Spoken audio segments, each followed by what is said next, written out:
The week the storms pinned themselves along the mouth of the fjords, I worked the sea cliffs the way I was taught, steady, methodical, a ledger of decisions written in metal and rope. Wet basalt rose in bands the color of charcoal and old anchors, slick with blown spray. The swell worked its own arithmetic in the chasm below, pushing white breath into caves and pulling it out in a long exhale that made the cliff feel hollow under my boots. I had guided here before in kinder seasons, when the granite inland sang a cleaner tune and the gulls racked the air without effort. This was different. The water had set its shoulder against the islands and meant to keep it there. I packed like a worker, cams sorted by size by feel alone, wires coiled in hand loops, dynamic rope flaked into the kit bag with calm patience, belay device clipped where it lands without thought. Over the dry layer, I wore the top half of my drysuit. It kept the gust's cold reach off the ribs and smelled faintly of clean rubber and brine. The marine radio sat high on the shoulder strap, antenna taped to keep its lazy wiggle from tapping the helmet. My partner for the day was a quiet local who had fished these waters before they chased a different line of work. They had hands that knew how to read tension. We spoke little. The cliffs demanded that. We descended a goat path scoured to slate by wind. On the ledge we chose a corner route, a crack that drank protection, a run of edges like wet plates, an exit lip that would make you honest if the swell surged while you were crossing it. I double-checked the tide book I keep laminated and tucked with the topo. The ink bled from old spray, but the scribbles were still legible, safe on the lower cycles, risky on the higher ones, but workable with eyes open. A gull watched from a dark rung in the wall and shook its head at the wind, annoyed at how much labor air had become. I taught as I rigged. Build redundancy from what the rock gives you. Trust the cam only if it resists your impatience. Weight the anchor like a confession, steady and complete. The rope ran clean through my hands, a new length bought before the storms, supple, bright against the stone. While I flaked it into the sling, I felt a faint trembling in the sheath. At first I thought it was my pulse.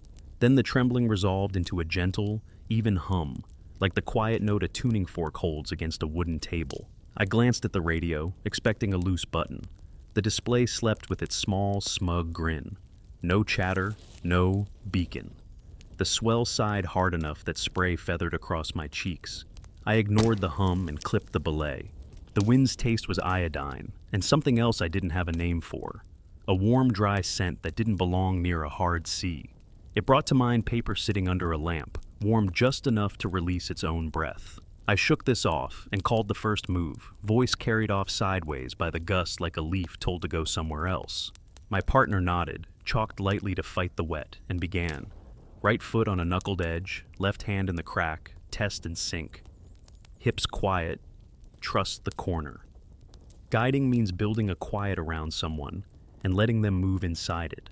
I watched the rope in the device and the rock under their hands, eyes flicking up only when the swell hit the caves with a thud. In that rhythm, the hum returned. It came through the rope, not the air, a thread of tone running along the fibers and down into my gloved hand. No gust matched it, no wave pulsed with that same certainty. I braced the stance and reminded myself that a new rope sometimes holds factory tension in small whiz, and that stones here carry trick sounds. Caves project what they want you to hear, like a storyteller with a debt to collect. They placed a cam in the crack, and the rock accepted it with a little jaw sound that said, "If you must." I breathed, counted a few breaths in the length of a swell, and felt the hum strengthen. It thickened to something I could almost call a voice, if I were not so stubborn about keeping names from the things we do not need names for yet. The rope did not vibrate visibly. It simply asked me to notice. I glanced at the radio again and clicked it alive. Hiss filled the ear cup, a fine-grained hiss like sifting tea through fingers. Under it, a staccato, as if someone tapped a small metal rod on glass in a pattern I almost recognized and then did not. I turned the volume down to just a trace. In the quiet, the rope's note held. I checked the anchor again, untrusting in the way that keeps people alive. Equalized, strands quiet, no moving parts except in tension. The smell of warm paper returned, thin and private as a thought you didn't need anymore. Spray hit my cheek and left a cold track. The wind followed by licking the same spot with rough salt. The gull let out a short laugh and lifted, letting the invisible throw it up and back. My partner reached a stance at a bulge and called that they were good. The words arrived late, like pedestrians trapped by a stubborn crosswalk signal. I heard them. Then a moment later I heard them again, smaller, as if a second ledge had decided to carry the sound after the first had already done its duty. I nodded anyway, though they could not see. The delayed echo made me slow. On a cliff you notice delay. It's a knife that was meant for a different kind of work. As I prepared to follow, the radio whispered something that the ear mistakes for speech. It wasn't language, it was cadence, the rise and fall of someone deciding where to put weight. I tapped the transmit out of habit and set our call sign, a courtesy to any fisherman waiting out the weather in a cove and playing with their sets. The reply was the same comb of static, then a single, clean click. It had the posture of acknowledgement and the manners of nothing at all. I took the first moves with the care of a person counting coins in a storm. The crack was narrow, flaring just enough to accept the cam I'd trusted, the rock cool and greasy with blown mist. My gloves found their work, my boots found edges that felt like they had waited for us. As I moved, the rope against my harness seemed to know where I would go before I made the choice. The hum ran slightly ahead of me, then steadied back into my waist when I matched it. I told myself that all good ropes feel prescient if you've flaked them perfectly and paid attention to twists. We traded the stance. I led the next section, a ramp that curved toward a notch above a dark arch. The sea gathered inside that arch and exhaled with a chesty cough. I placed a nut where the ramp pinched and tested it with a hang that had all my weight and all my doubt. It held with quiet pride. I moved, breathed, placed another, the rope snaking in clean arcs. The wind shifted inland and brought the smell a third time, warmer now, like pages warmed by hands. Tactically, smells don't matter unless they tell you about fuel or ice. Today the smell mattered because it was wrong. Halfway to the notch, the hum firmed. It aligned with the swell for a breath, then stayed when the swell stumbled. A proper vibration climbs or falls with wind and water. This one held as if it were tied to something more patient. I stopped. The stance was decent. A shoebox of an edge, enough for one foot to rest and the other to think. I set a small cam, not because the move demanded it, but because the feeling did. My partner below shifted their feet and called up a small joke about the gulls billing us for using their rock. Their voice reached me, and the echo did not come. In its place, the hum rose a shade and then fell as if nodding. I spoke aloud, as I do when I want my mind to obey its training. Anchor backed, cam tested, rope clean, belayer steady, sea within its temper. I did not say the last part, voice where it shouldn't be. The marine radio murmured like it had something to add, and then thought better of it. I pictured a cabin warm with a stove beyond the ridge, some fishers boiling coffee and smiling at their crackling set. But the cadence I heard didn't belong to the human habit of idle talk. It felt like the sea when it counts between hits, like a creature thinking in long spans, indifferent to breath. I moved again. The ramp curled to the notch and then rose into a wall textured like salt had licked it for a century and grown tired. The holds were sameness, taught in different accents. You pulled and the rock gave, but not without bringing you into a conversation about patience. At the notch, I stole a look down. The caves tongued the swell and spat, tongued and spat, measuring. My rope arced from my harness to the piece below, a simple line. The hum ran its length like a thin current under ice. We topped the pitch and built a stance on a lip that gave us a stubborn view of the next corner. Above, the sky wore a stained look, heavy in its pockets. The wind wanted to lift the rope's tail and couldn't. I could feel its failure through my gloves. The line lay with a weight out of proportion to its own mass, as if leaned on by an absent hand. I tugged, and the hum shifted to answer me, not louder, not quieter, just present in the way a held gaze is present. We made tea in the windbreak of our bodies, a small victory to permit even in poor weather. Heat in the mouth reminds the brain of work done and work to come. The steam carried the smell of leaves and metal can, and under it, faint as a memory you don't claim, that warm paper scent again. My partner mentioned it first, casual. Smells like the little library in the old pier office, they said, the one where the harbor master kept receipts. I said nothing and nodded, and the rope on my thigh gave a small, contented thrum, as though pleased someone else had noticed. On the radio, a single tone bloomed and faded like a lighthouse heard through fog, there and not. I keyed up, gave position in the broadest terms, and checked the channel for traffic. Only the hiss replied, textured like sand dragged in wind. The gull settled above us and folded its wings tight, the way birds do when the air has decided to be unreasonable. Below, the swell rose and fell with dignity. The caves waited their turn to talk. We built the next anchor slower than necessary, not for lack of skill, but because speed traps thought, and thought traps fear. The more method I put into the pieces, the more ordinary they became, and the rope's singing turned almost ordinary with them, a note woven into the cloth of the work. Still, when I brushed the line with the back of my glove, I felt that odd certainty, the sense that the rope anticipated pressure by a breath. I told myself that an experienced hand sometimes moves before the mind has words, and that maybe the line had learned me already, guide and guided both, a thin dog on a short lead. The wind freshened again and shoved the sea into the arch with appetite. Spray reached us, pebbled our faces with cold. The hum stepped up, subtle, like an instrument tuned a hair sharper. I looked at the notch we'd crossed, and then at the next corner, and I understood what the day wanted: respect, attention, cost. I said to my partner that we would continue, but if the swell wrote a different plan, we would listen. They nodded, and in the radio ear a whisper of clicks paced itself like distant footfalls on metal grating, neither nearer nor farther, only counting. The rope rested across my lap like a living thing that had chosen calm for the moment. I stroked the sheath and felt tiny ridges from the factory that had not yet been planned away by use. In those ridges, the hum hid, then surfaced, then hid. I arranged the pieces on my harness, checked knots I could tie with my eyes shut, and saw in the corner of sight a shape the sea makes when it means to test you. Not a wave bigger than the rest, not a gust meaner, just a sum of small motives traveling together with poor intentions.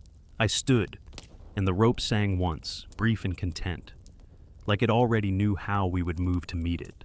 I led the next corner with the care you give a knot on a child's shoelace, not because it is hard, but because it deserves the time.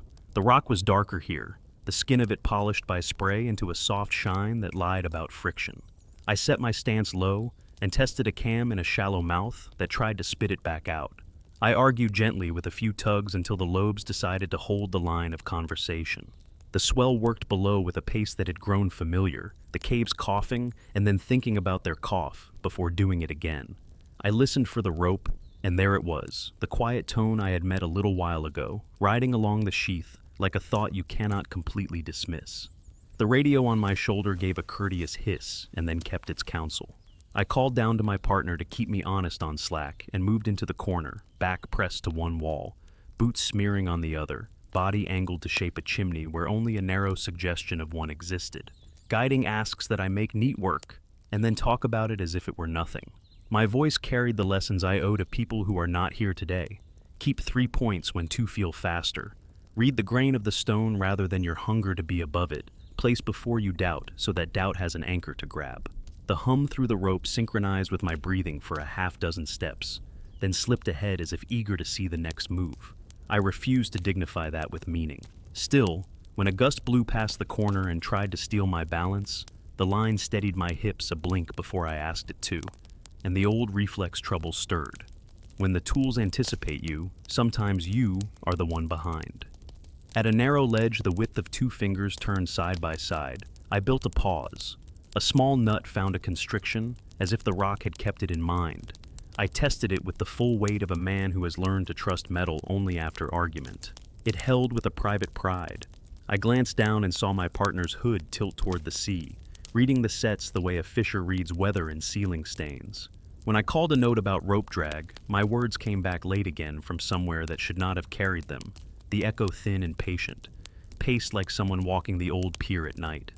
The gull above us shifted foot to foot, restless with the same thought. The smell of warm paper reached me in the next breath, no stronger than before, but more settled, as if it had found a room to sit in.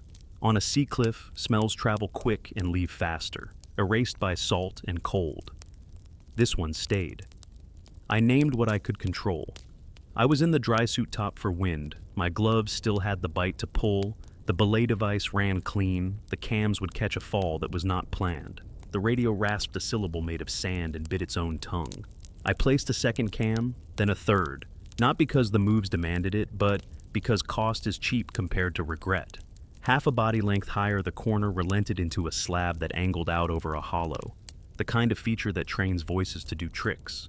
I pulled onto it with care and felt the rope hum adjust to a new pitch, neither higher nor lower so much as nearer to the bone. I planted my palm on the stone and felt a faint buzz through the granite itself, as if the cliff were carrying a tone of its own. That made no sense. The swell could do many things, but this was a clean day by the old standards of hard places. I kept moving. When the mind wants to explain too early, the best cure is work. Midway across the slab, I found a shallow groove perfect for a sideways nut. I seated it and gave it a sharp test. The hum paused, then resumed in the same breath. Behind me, my partner called up that a darker set was forming outside the arch. The warning was gentle, the way practiced people speak when alarm is not useful. I matched them with a calm acknowledgement and set my hips for an exit step to a better stance. The wind made a quaver under my words, then an after voice repeated them with a politeness that did not belong to air. The slab ended in a bulge with a crack like a thin grin. I sank a cam where the grin widened and brought my center over it, trusting the piece for a move that did not deserve trust yet. Above, the world tightened. Cloud shelf shaved off light, and the color of the water went from iron to slate. In the radio ear, a tick-tick spaced itself too evenly to be spray. I keyed up and gave a clipped report to no one in particular, the way you do when silence has grown forward in the room. No reply, just the hiss, then a single clean click shaped like a nod. I let the click be a mirror. It reflected nothing, and that was useful enough. When I bridged through the bulge, the rope pressed lightly against my hip, a touch that guided rather than pulled, and the hum aligned with the pull of my core, as if noting a correct answer. I told myself that good line management always feels like grace. The smell of warm paper swelled under my helmet rim, companionable now, like stepping into the old harbor office after rain, and letting your hands find the dry logbook that has lived there longer than you have. I breathed the salt over it to keep the day from tilting. On the small stance above, I built an anchor that could argue with anything short of arrogance. Equalized, pieces independent, sling quiet, no chatter to sing in the gusts.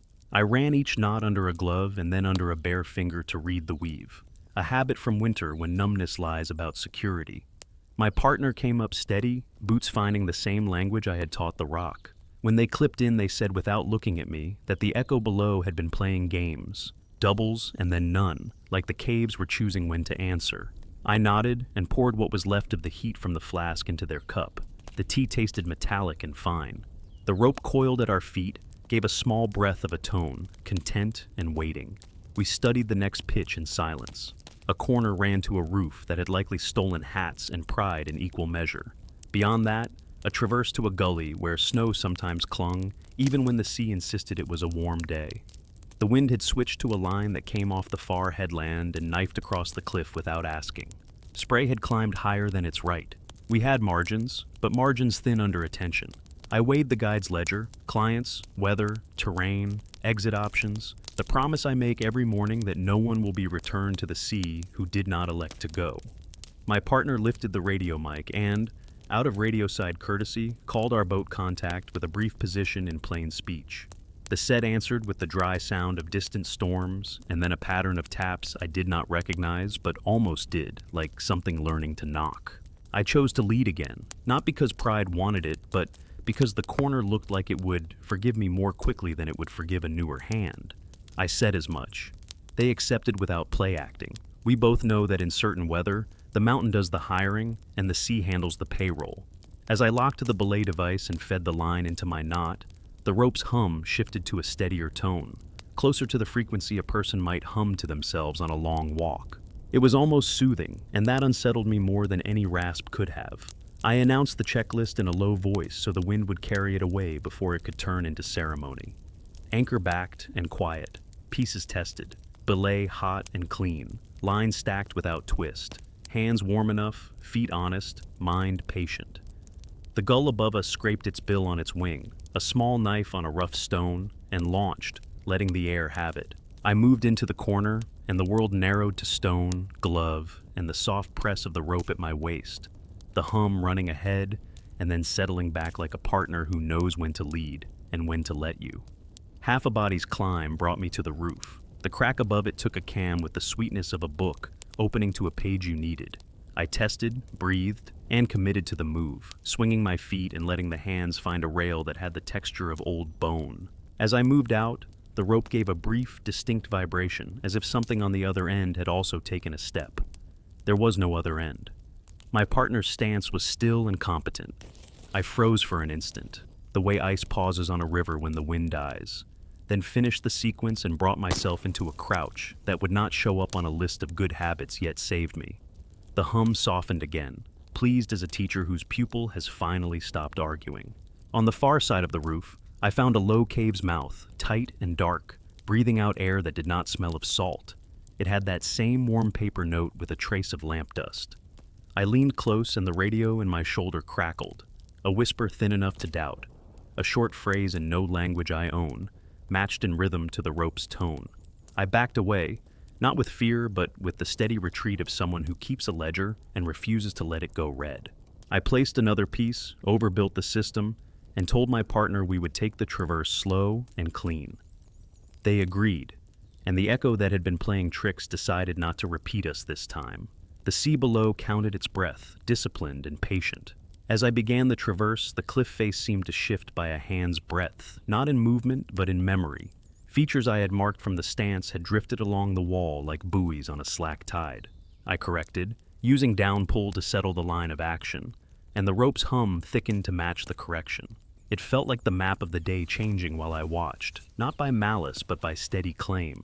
I placed a final nut where the stone pinched and whispered the small promise I make to metal before I ask it to keep me in the world. The wind carried the words away and brought me nothing back. That, too, was an answer.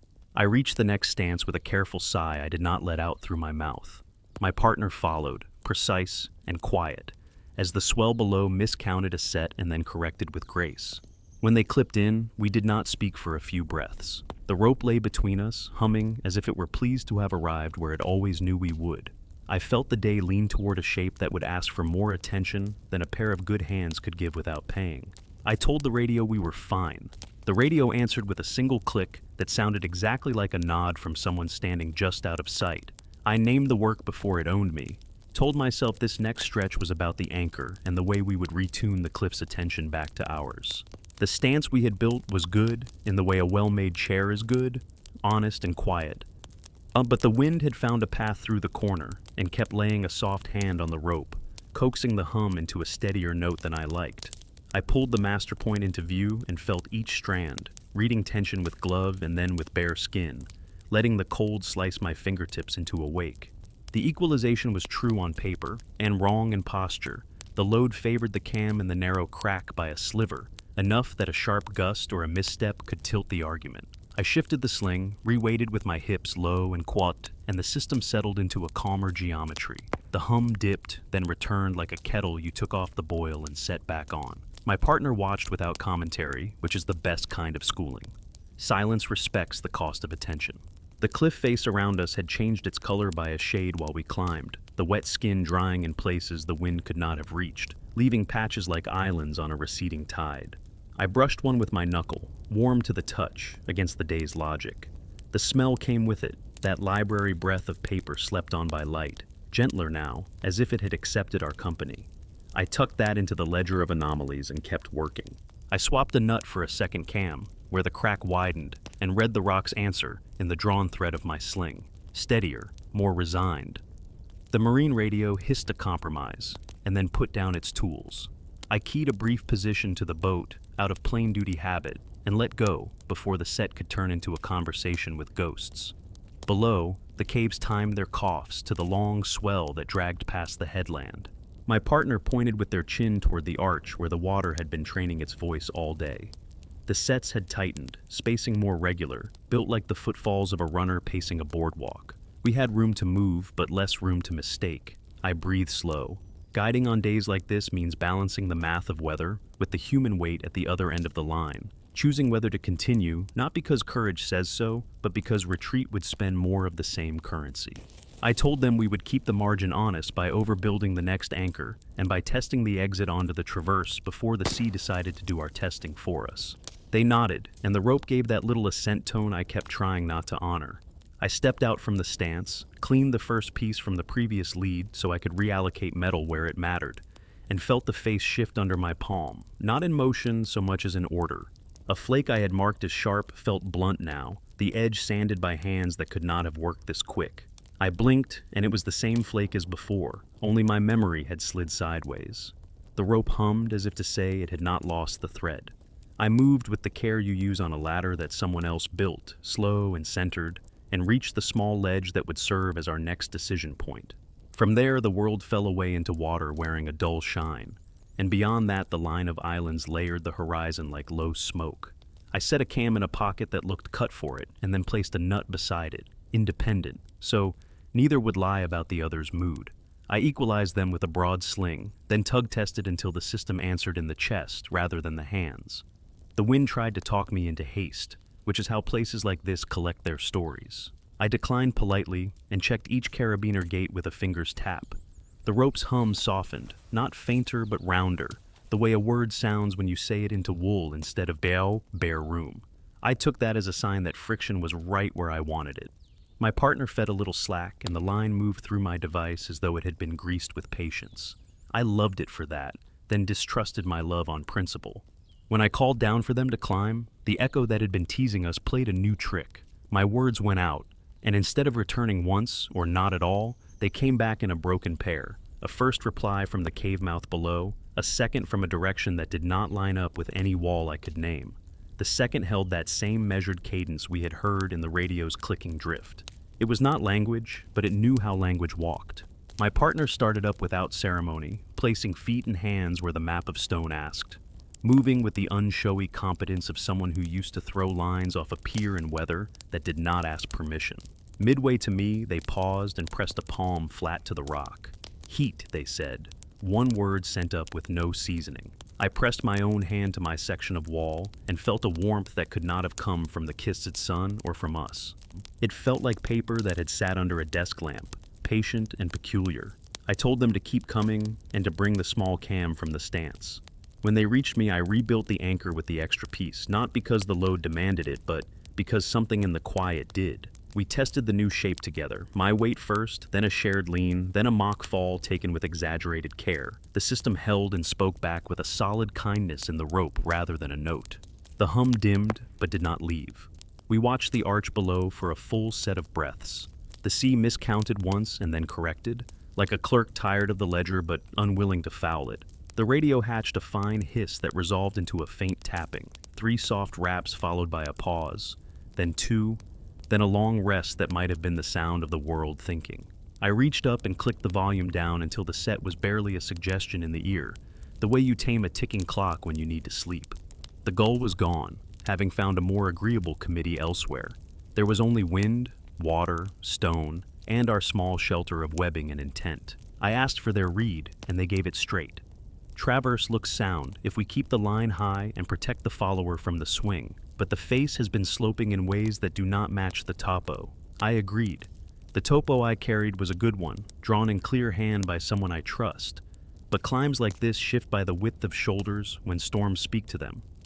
The memory of holds migrates. The cliff forgets what it lent you if you leave the conversation too long.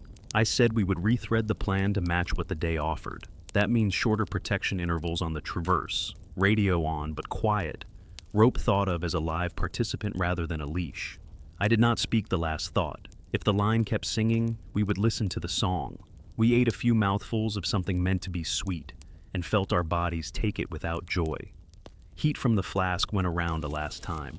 The taste of metal lived on my tongue. The smell of paper had receded into the seams of the rock, like a bookmark you can't place anymore, but know you used.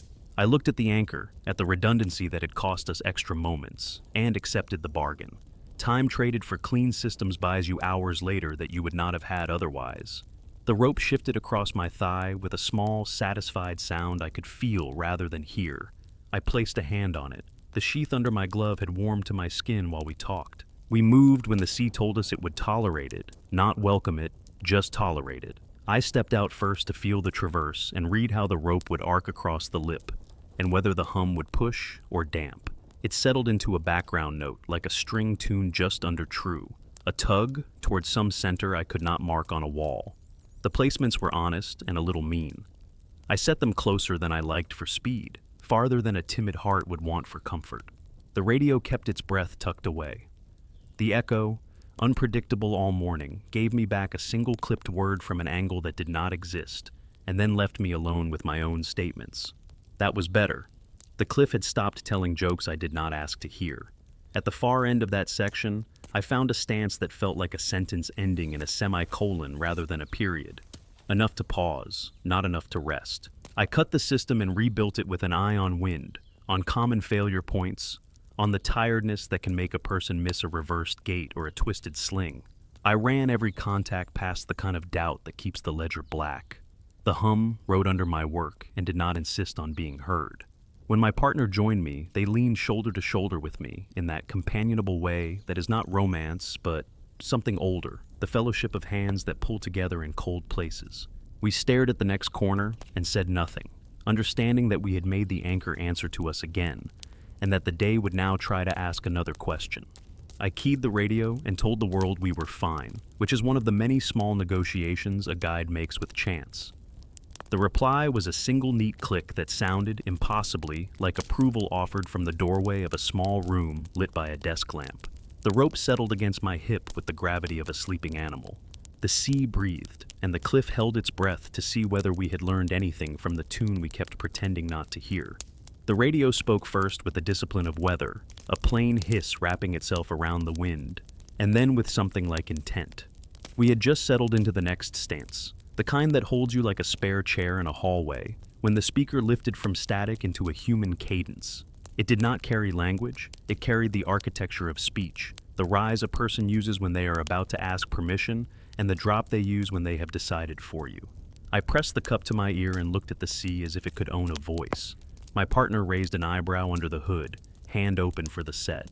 I clicked transmit and gave our position in the way a guide learns to do, by heart, broad and honest. A courtesy to any boats waiting weather behind a headland. The reply was a single click, then a faint pattern of taps measured like footsteps on iron. I thought first of interference from a fishing boat with old gear, then of a mast light humming against its stays, then of a tin roof in the wind.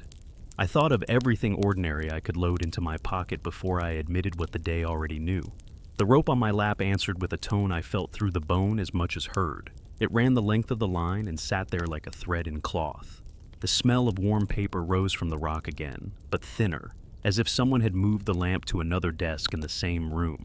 I breathed through salt to keep from giving the wrong thing too much of me. My partner asked if I wanted the channel changed. I nodded and rolled the dial in small steps, pausing at intervals where chatter sometimes lives. Nothing. Then a murmur like a shoreline speaking in its sleep. Then the same taps, patient and even, the pattern that refuses to rush just because you want it to. I pressed the set against my helmet to quiet the wind and caught something gentler than a word, a soft intake that matched the swell's inhale, a breath that could have been the ocean's or could have been mine played back to me. Duty reaches into strange places. A call, even a suspicious one, carries a weight. I keyed again and said that we were on the sea face above the arch, that weather was stable in the way bad weather gets stable, that we were mobile. I signed off with courtesy and waited. The line hummed once in the exact tone the rope had been holding, and I felt the two sounds braid for a heartbeat. My partner watched my face and then looked out to the headland as if a fishing boat might answer with a friendly wave, and make this a story we could tell later without leaving something important out. We moved because the place asked for movement, not because answers had arrived. The next stretch angled toward a shadowed groove that would lift us to a shelf, reputed to hold an old bolt station from a forgotten line. The topo showed it in a hand I respect, a drawn promise that the world often keeps until it doesn't. I chose short protection intervals, kept the line high to soften any potential swing, and underbuilt nothing. The rope paid out with the same quiet appetite as before, the hum subdued to a companionable drone, the way a person hums when the work in front of them is known and not yet hard. Halfway to the groove, the radio offered a sound like a voice deciding to cough, and then refusing the impulse. I froze in place between two very average holds, hips resting on the thought of balance, and felt the rock press back with its day-long warmth that had no business being here.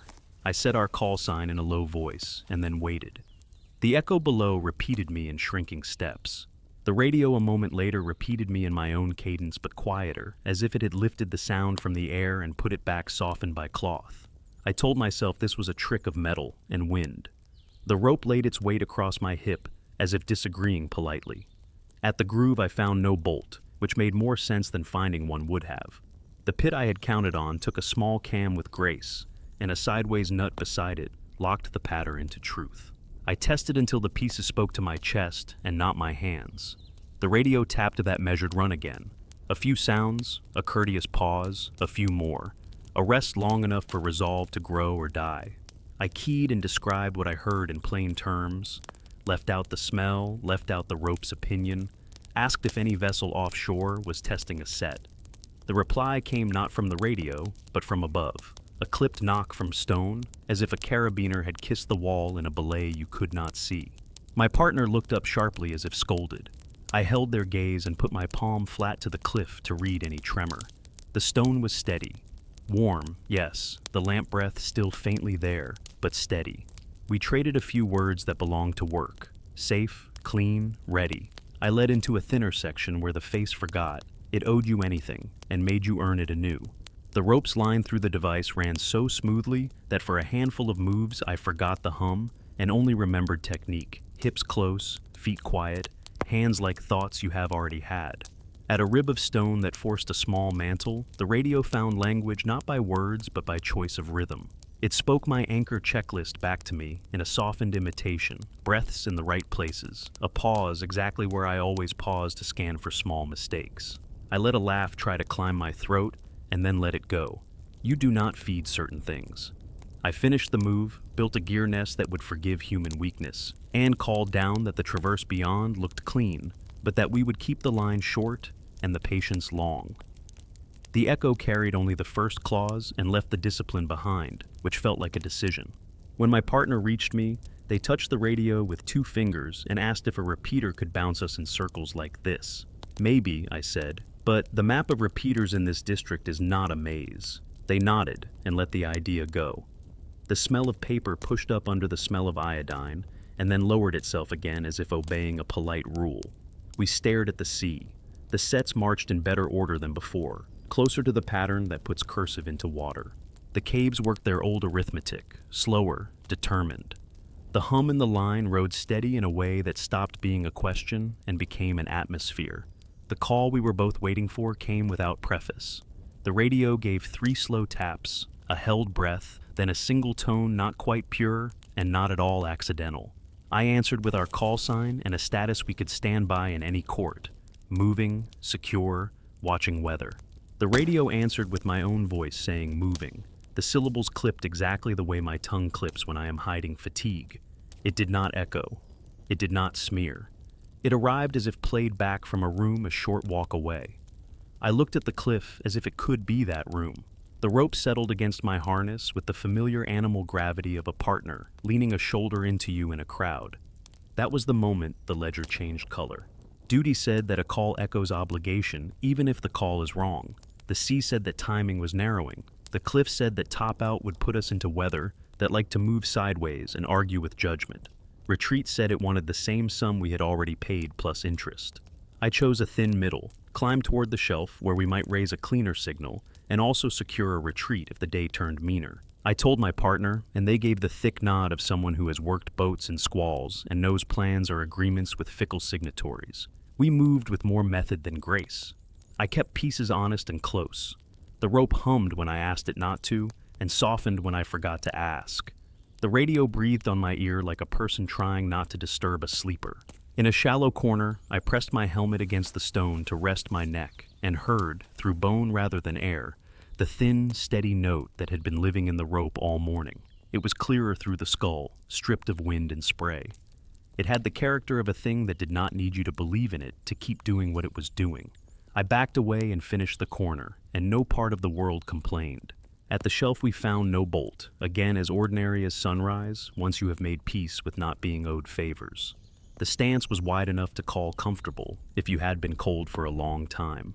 I built an anchor that would forgive insult. We drank the last heat, and the radio, with the manners of a guest who has been patient, spoke through the hiss in a voice I could not call mine or anyone's.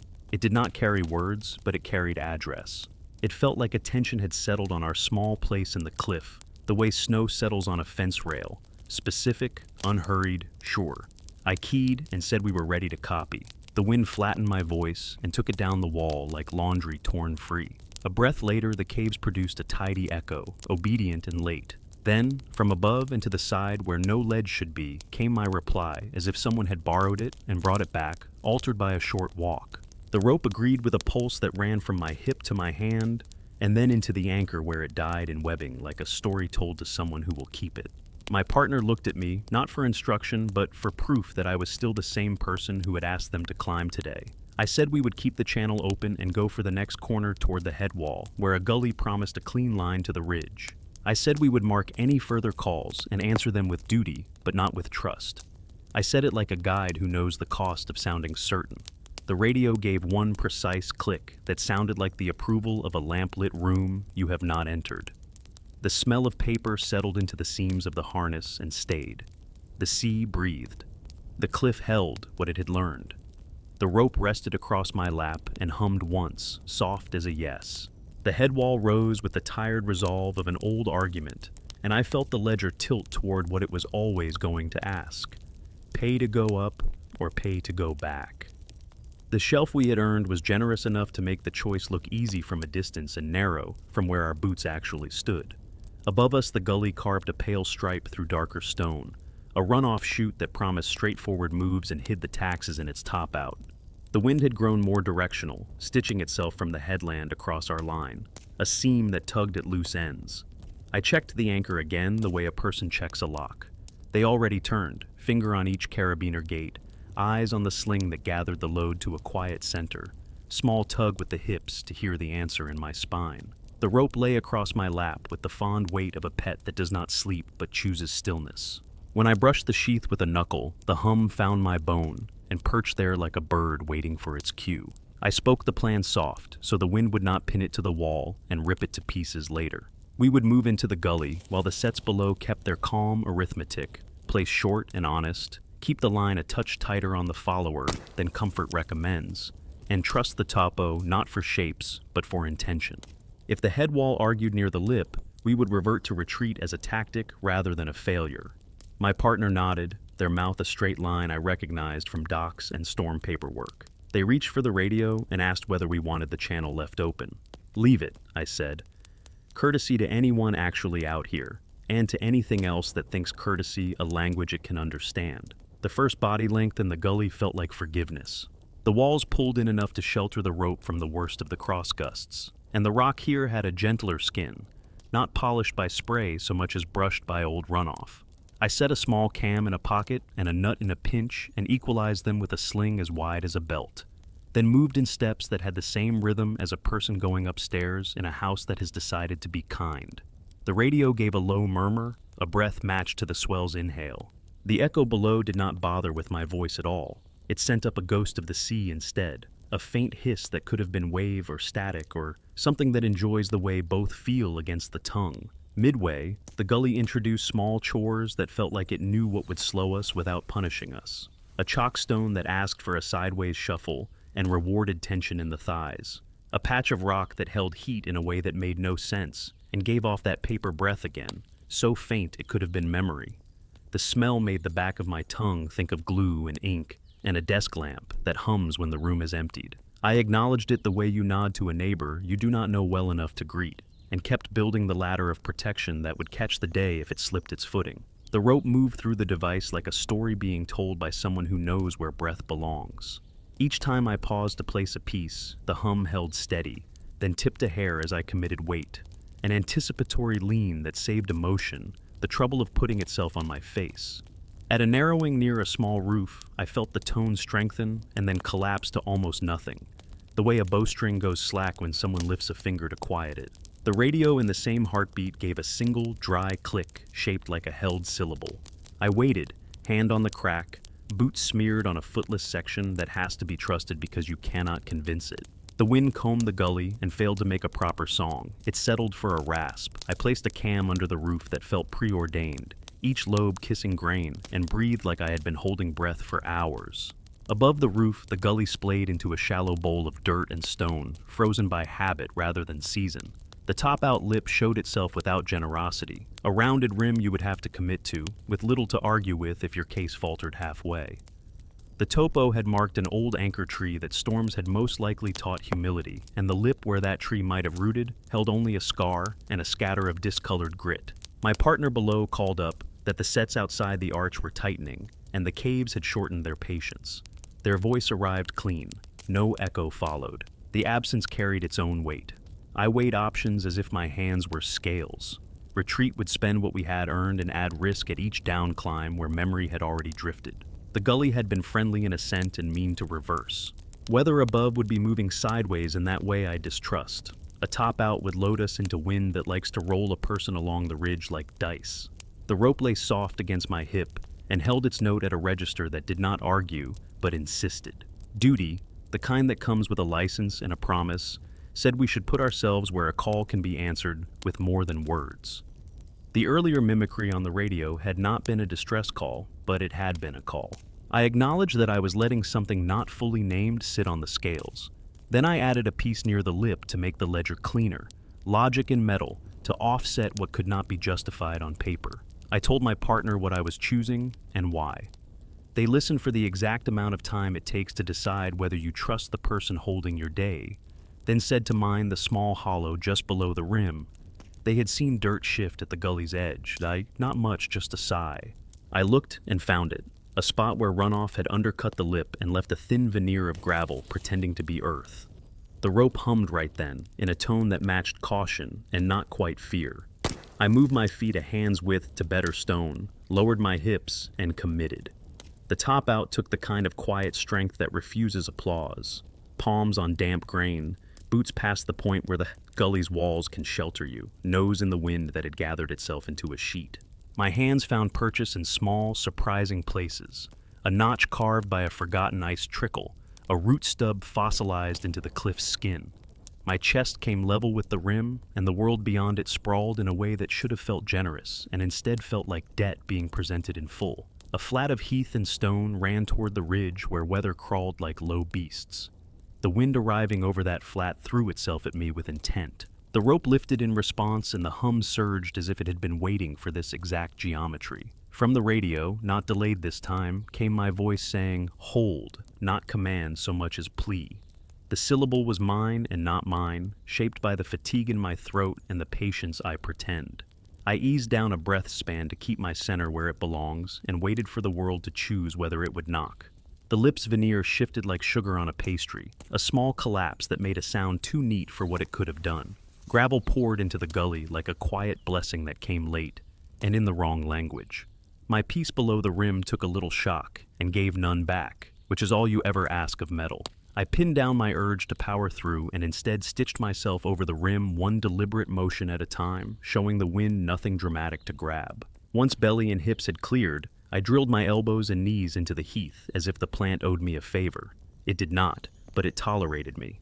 I rolled a shoulder and kept low until the center of me had negotiated truce with the air. On the flat, I built an anchor that would look overbuilt to anyone who has not paid a bill up here. Cams in a crack that pretended to be a gutter, a nut in a pinch of bedrock, a sling around a block that deserved the promotion. I brought the master point to me where I could feed the line without the wind pawing at it, and I called my partner to move with care through the last body lengths. Load near the lip kept as quiet as thought. They answered with a short word and sent their breath into the gully in disciplined measure. The radio carried that breath back a moment later, as if the cliff itself had whispered agreement into the set. When they reached the rim, the wind tried to roll them. The rope, blessed instrument, basin, did what we had trained it to do, and also something we had not taught. It lifted at the right instant, as though to take a touch of weight off the boot that had drifted toward the veneer. My partner corrected with that boatman's grace that is less about muscle than it is about promise-keeping. They pinned a knee planted in the heath and came to the block.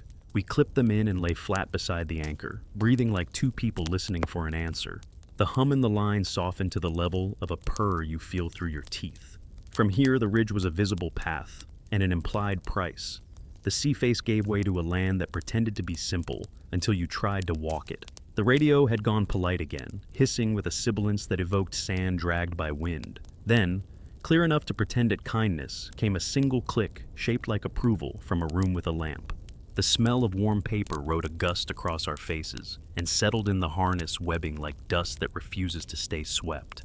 I pressed my glove to the block and felt, faint through stone, a residual buzz like the last thread of a bell's note after a service. It matched the rope for a blink and then let go. I told the set, as much for us as for whatever listened, that we would traverse the flat toward the gully that would put us on the ridge, and that we would keep the channel open, not out of trust, but out of duty. The caves far below coughed, and the sound arrived late, a rumor without a source. We moved with our bellies low, and our eyes alert for the ways wind likes to suggest. The rope rode on my hip almost content. Almost. At the edge of the flat, the ground sloped toward a shallow saddle, and beyond it the ridge wore a scowl it had earned. I felt in my hands the day's bill, time paid to build clean systems, strength spent to choose the wiser path, attention taxed by a voice that could not decide whether it intended help or hunger. We would pay more yet. The debt of topping out is never the climb. It is the walk the weather makes you take, while you carry the memory of what the sea said it could do to you if it wished. The radio gave one last soft tap, then kept still, as if it had finished reading its part into the ledger. The rope rested with the weight of an animal that still had miles to travel. I looked at my partner and found in their face the same math I was working. We rose from the anchor only as far as the wind would allow without a fight, and started toward the saddle, giving the cliff our thanks in the only currency it accepts: clean work, quiet feet, and the promise to leave the place exactly as we found it, except for the print of our hands on stone. The saddle gathered wind as if it had been designed to feed it, and each gust arrived with the pushy manners of a late guest.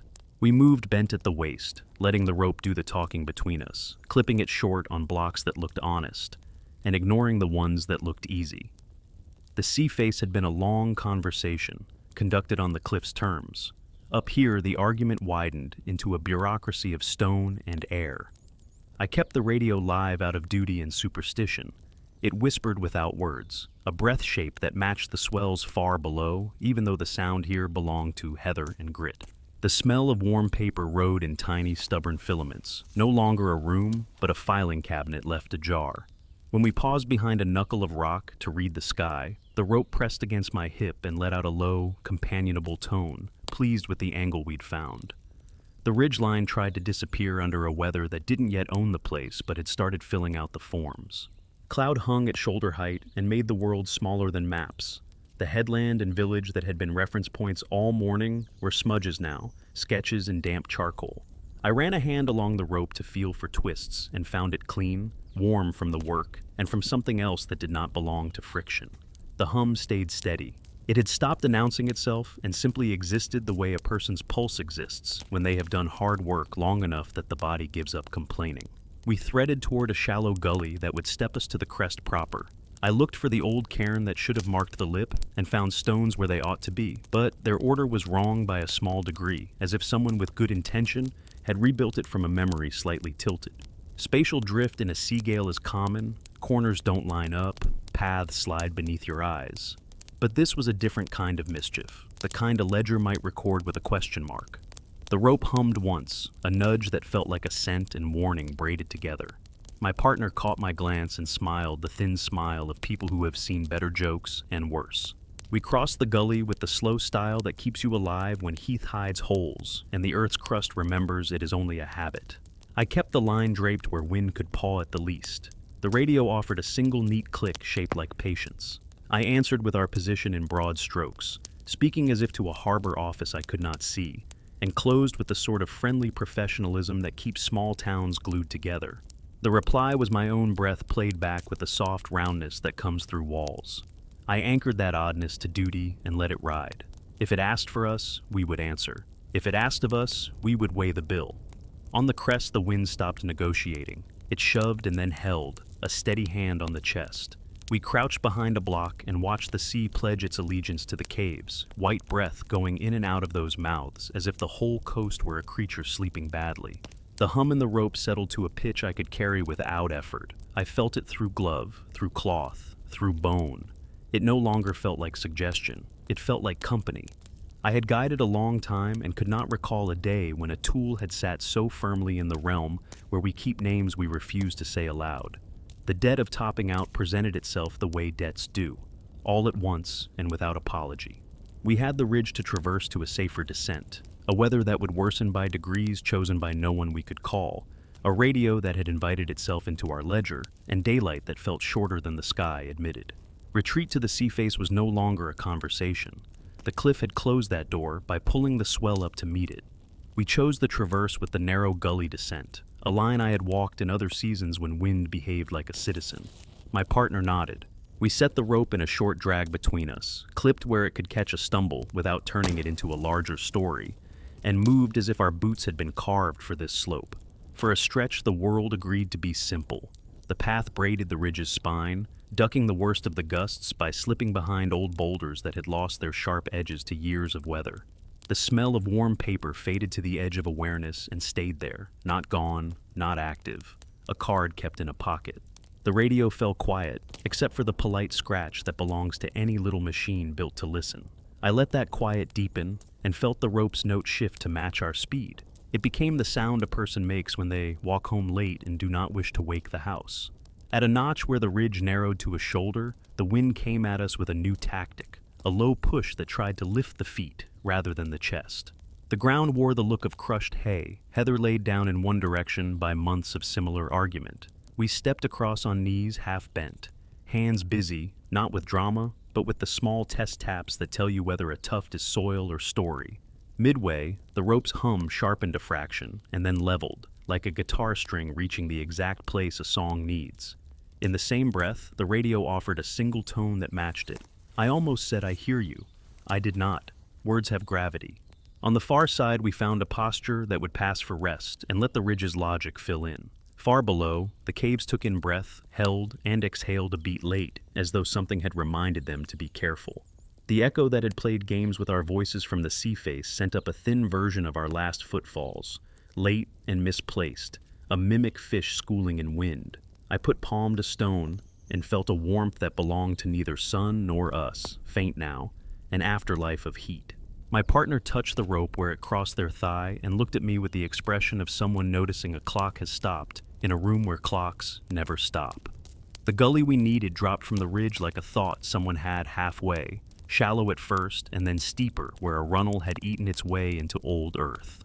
In kinder weather, I would have kept the rope in the pack and let feet do the work. Today we built a quick system that respects wind's appetite, a running belay with placements at the edges of reason, blocks and chocks used as if they were old friends who sometimes lie. I spoke the plan the way a physician speaks a prognosis, plainly, with care not to use the sort of words that turn decisions into theater. My partner repeated the key steps back to me without looking. Muscle has memory, but speech makes it official. We began to pay down the debt. Stone shifted in sly ways, not dramatic, not loud, just enough to change the sums. The rope's hum kept us honest, tightening to a firmer note when a foot wandered into flirtation with loose ground, easing when the line of travel matched what the ridge would accept. In a narrow turn, the radio woke to offer a handful of clicks that, if you were willing to give away part of yourself, could be read as a phrase of encouragement. I was not willing. I acknowledged with the sort of breath a person uses at a bedside, and kept moving. Halfway into the gully, squeezed thin at this point and darkened by cloud, the ground under me slumped the width of a boot. I dropped to a knee and set my weight low before the slump could make plans. The rope drew across my hip with a sound like a hand running along fabric, the hum rising as if to show me where balance lived. A slab the size of a carry-on slid a finger's height and then decided to stay a little longer in this world. The anchor above, modest and chosen under duress, took a breath from the system and returned it without drama. I swallowed the instinct to be grateful out loud and replaced it with the habit of checking gates and roots like prayer beads. We reached a knuckle where the gully eased and paused to trade heat and words. The last of the flask offered metal and calm. The smell of warm paper returned for a blink. Not enough to own the room, just enough to remind me that we carried more than our own planning now. The radio in that same blink carried a voice shaped like mine saying easy, a word I do not say on days like this. I clicked the volume down until the set had to work to be heard, and told my partner, steady and unornamented, that we would continue with the same rules and the same refusal to hurry. The final pitch of the gully surprised me by being simple in movement and complicated in feeling. The rope felt heavier than it should have, not in mass, but in intention. My partner remarked on it in the quiet way of competent people, strange drag for clean ground. I agreed without adding theory. We placed the last piece where the gully pinched, and then stepped into a shelf of broken stone that led toward the safer descent. The sea sounded farther than it should have, and the caves gave a silence as impeccable as a shut door. The hum in the rope slowed to a purr that seemed to emanate from inside the harness rather than the line. There is always a cost at top out that doesn't show on any invoice. A bruise that will bloom later and remind you of a choice. A length of cord you should retire early because it learned too much. A person at the other end of the line who will now look at cliffs with a new honesty. I took stock and found the ledger already marking itself. The rope, bright and young this morning, had acquired a feel of history I could not trace to abrasion or load.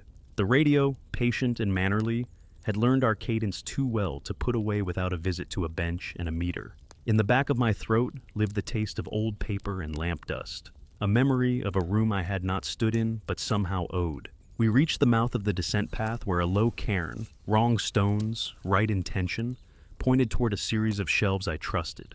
I built one more anchor that nodded to caution and clipped in for the downsteps that like to turn ankles in pride. The radio, as if it had been waiting for the bureaucratic moment, gave a single click that carried the posture of approval from an unseen door. The rope hummed once, not a note so much as a farewell. I looked at my partner and saw in their eyes the calculation I could not spare them. We had made the right decisions for this day, and the day had taken its due anyway. I said we would descend with the same attention we had paid to the climb, and that we would log the anomalies when we were under a roof and could be honest with paperwork. The wind eased a fraction as if to let us pass. The smell of warm paper thinned to the point where I might have blamed it on nothing. The path began to accept our weight like a store ledger closing for the night. We moved down into the broken country, with our rope thinking beside us like a quiet animal, and I understood that the debt we carried upward would be settled not by a dramatic bill, but by little signatures the day had already collected from our hands. Wind braided itself into the descent, until it felt like a third climber, impatient and insistent, and we let our bodies shrink to meet it. The cairn at the start of the shelves looked truer from above than it had from the crest, which is a joke the ridge likes to tell. I kept the rope in short, honest arcs between us and set the first placements as if we were entering a church that remembered grudges. The smell that had shadowed us all day, warm paper, lamplight caught in fibers, thinned but did not go. It sat within the harness webbing like dust that had agreed to ride until a better moment. The radio breathed on my ear in a rhythm that matched the sea's long inhale far below, even though the only water here was rain learning the landscape of our sleeves. The shelves asked for patience rather than strength. We moved from block to ledge to heather patch with the care you give old dogs, each step an argument with gravity negotiated in plain language. The rope's hum had settled to a note I had accepted as weather by now, so woven into the work that to name it would have been to feed it. When I placed a nut under a flake that resented the responsibility, the line pulsed in a way that made my hands correct before doubt found words. I told myself that good systems often feel like this, that clean rope management is a kind of whisper the body learns. I told myself other things that knew how to sound reasonable. Past the first run of shelves, the wind tilted sideways and the world narrowed. Cloud dragged at the ridge like wet cloth. The village was a memory. The headland had become an outline somebody had sketched and half erased. In that hush, the radio lifted itself out of etiquette. Through a scrim of static came my voice, a phrase clipped the way I clip when I am tired of being polite. Hold. A beat later, the caves far below pushed a breath late, offering the sound back to us as if to show how repetition can change a meaning. My partner stopped beside a block and rested their palm on it, reading for tremor. The stone held its own counsel, faintly warm beneath the damp, as if some small sun had chosen to live there without permission. We took a shoulder under the lash of the wind, and I heard my own checklist murmured back to me through the set. Words smoothed by cloth, pauses where I always paused to scan for small mistakes. The rope hummed in time with it, a braid of sound and duty that did not ask whether I wanted a third thread. I keyed the set and announced our position in broad strokes, gave the status a guide gives because the oath will not let you do otherwise, and signed off with a courtesy I meant. The reply was one clean click that had the shape of approval offered from a doorway I could not see.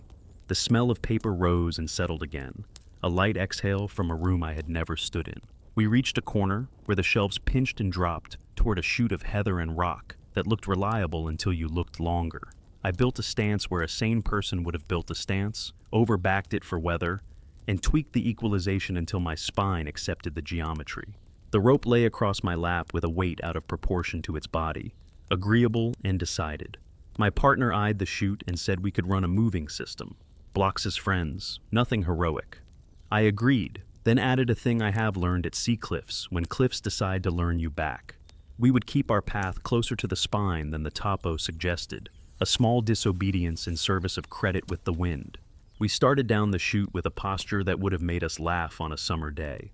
Heather tugged at ankles like customs officers. Rock snuck its corners into the conversation, wanting to be remembered. The rope's hum sharpened when feet wandered, softened when we kept to the line that seemed to please the place. Halfway through a turn so tight I had to tuck a shoulder, the radio offered again the word I had not meant to be today's word. Hold, not warning, not command. A plea from a version of me that knew how to ask plainly. I set my weight, breathed the breath I keep for bridges, and answered with steel instead of speech. The anchor above gave back what I gave it, equal in argument and in trust. The cliff found a way to be kind once, and I mistrusted it on principle. A run of stone lay where you could step the length of a short ladder without the ground trying to cheat you. We took it and paid for the gift with attention. On the far side, the wind built a wall and pressed us into it, impatient for us to understand its position. The smell of paper returned enough to color the air, no longer a filing cabinet ajar, but a room with the lamp turned down. The hum through the line matched a tone my jaw carried when teeth had been set for too long. I put a glove flat on the rope and felt it answer in pulse rather than sound. It had learned us. We had learned it. That knowledge did not care whether I liked it.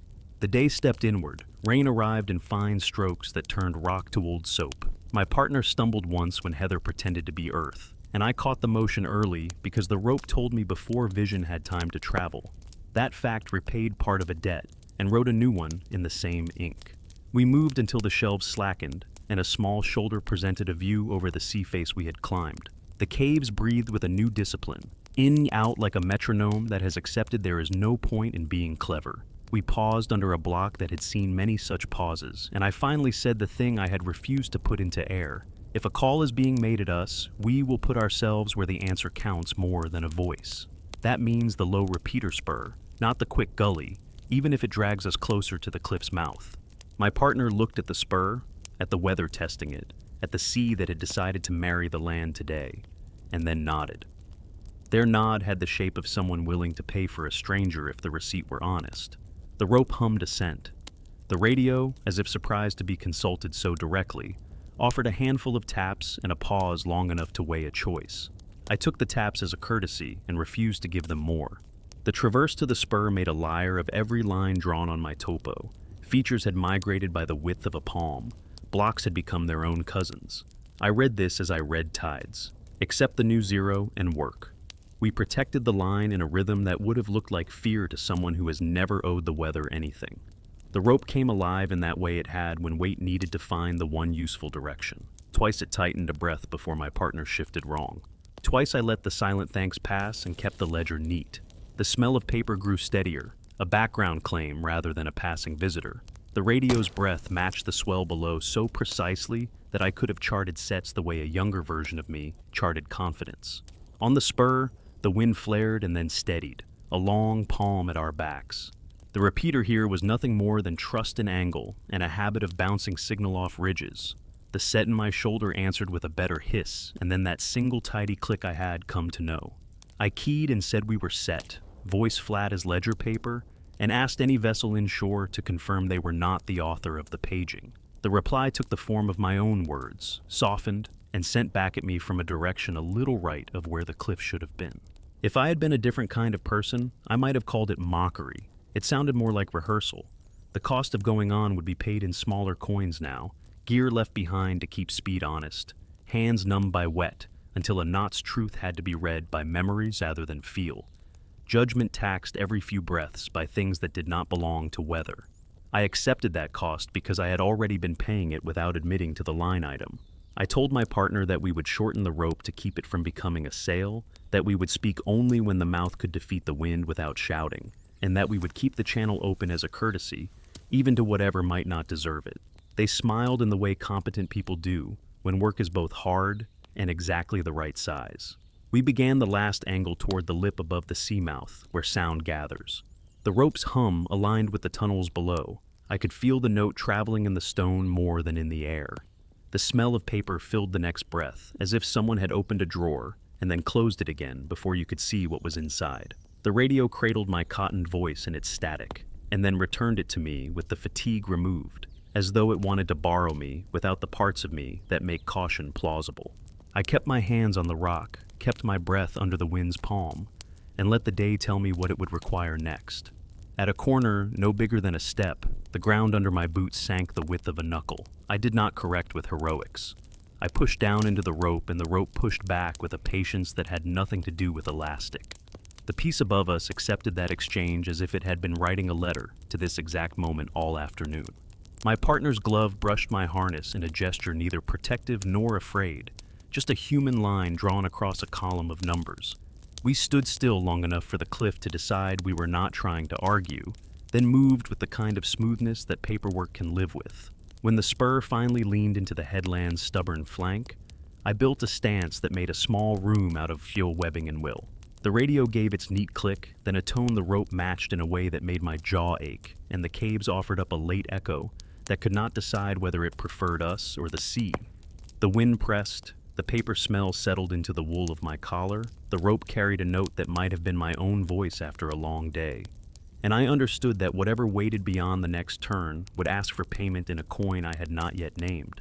We tightened the systems until even doubt felt redundant. I looked at my partner and found in their eyes the clear arithmetic of people who mean to arrive. The line between us vibrated once, like a last question.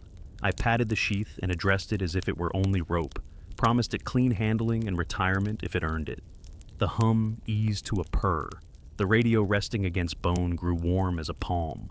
The sea drew breath, the cliff held it, and we stepped into the narrowing weather that wanted the final word.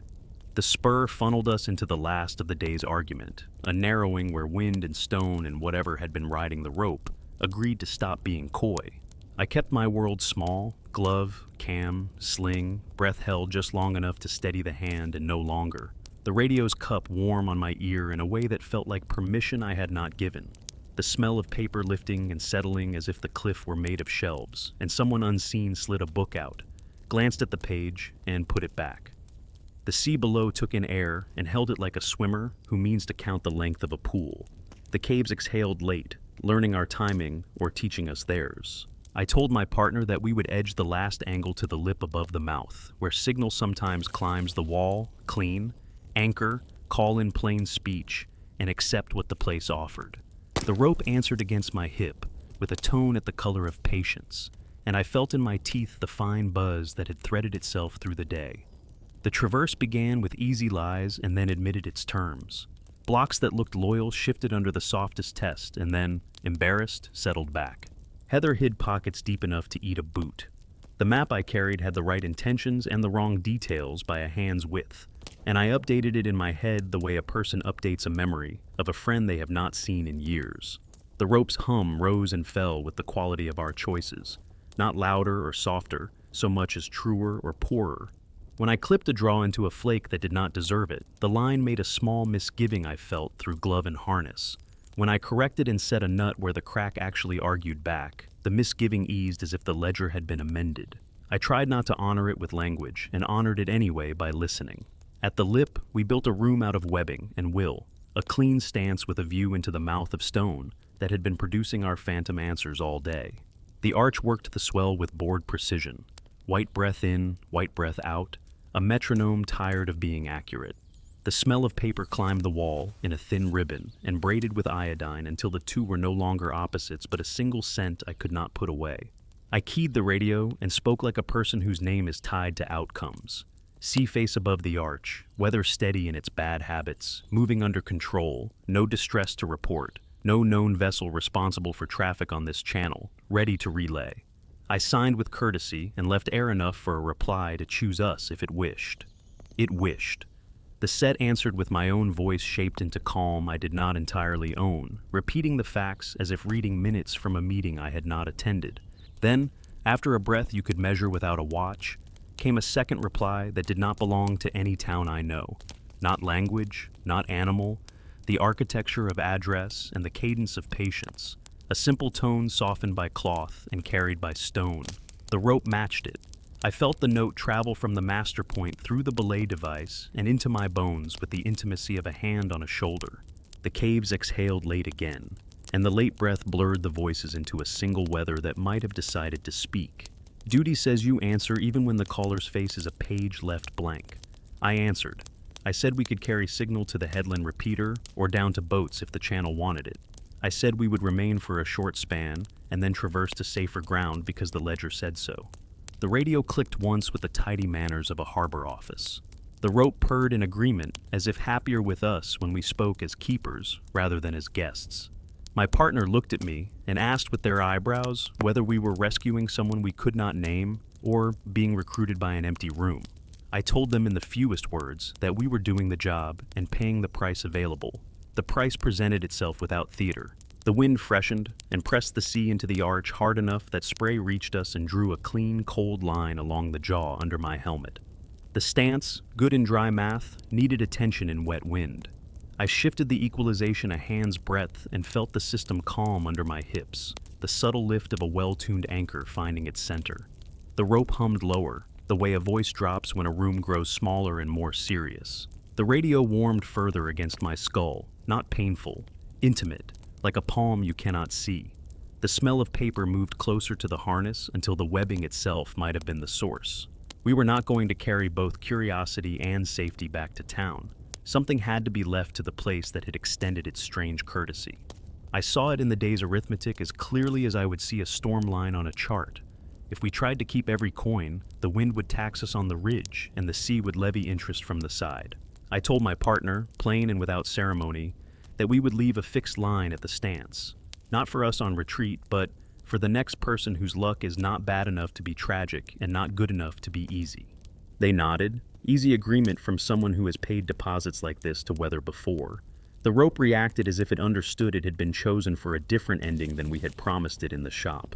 The hum sharpened and then steadied into something like acceptance, or like memory arriving on time. I cut the first length below the master knot with care that belonged in a kitchen, blade guided by a gloved thumb so the sheath would not fray into argument. The sound the line made when the tension changed was not loud and not dramatic. It was simply a living weight deciding to become a fixed one. We built the system as if for a stranger we might love later. Redundant, obvious, clean, the tail finished with the kind of knot that is easy to trust even with rain in your eyes. I fed the free end through the device, let it run until it took its own stance below, then locked it and backed it with more belt and more metal than anyone would call thrifty. The radio clicked once, not approval exactly, but recognition. The caves breathed late and the echo of the click returned softened, as if the stone had added felt to its walls. Leaving a line is a cost visible to anyone with eyes. There is another cost that is private and inside. I looked at the bright coil that would go back to town with us and saw its history sitting under the damp. A day's worth of tiny anticipations and shared timing, a companionship I would not admit to in front of a class. The hum that had ridden us since the first ledge eased, as if it knew it had been given a home and would not have to ride the long miles on the pack. I wiped the blade, stowed it, and pressed the back of my glove to the fixed rope as you might press a palm to a friend's shoulder through a door, a permission given to go on living where you are placed. We turned our bodies toward the safer line across the face. The world did not lighten, but it allowed passage. The smell of paper thinned to a memory in the collar wool. The radio lost its warmth, but kept its manners. The rope on my hip shifted its tone to a workaday murmur. We moved the way a person moves after a hard decision that will stay made.